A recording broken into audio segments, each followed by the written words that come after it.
Miaguroo over-toilet storage shelf. A double-layer toilet rack. What's in the box? This iron toilet rack has everything you need to put it together.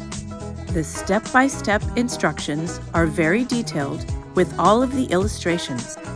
The hardware and wrenches are all included. Step 1 is putting the lower shelf and foot stands together. After screws and bolts are in place, tighten with the wrenches. Step 1 complete.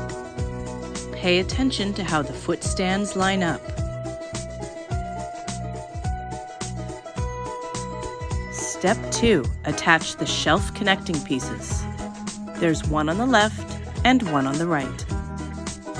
Remember, tighten those screws and bolts.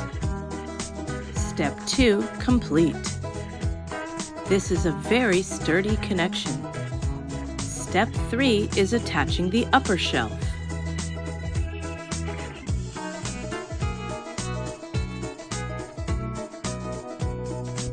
And tighten those screws and bolts.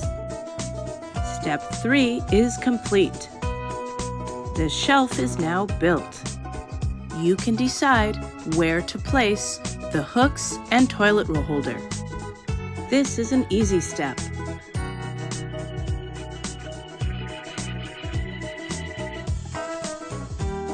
Adhesive hooks are included for toilet and wall. This gives extra insurance that the toilet rack will stay in place. Use as needed. On the back of the instructions is a wall mounting guide. The stand wraps around the back of the toilet, and the mounting hooks just make it more steady. Use as needed. This is the Miaguroo over-toilet storage shelf. Thanks for listening and watching my video. If you like what you see, please like this video and subscribe to my channel.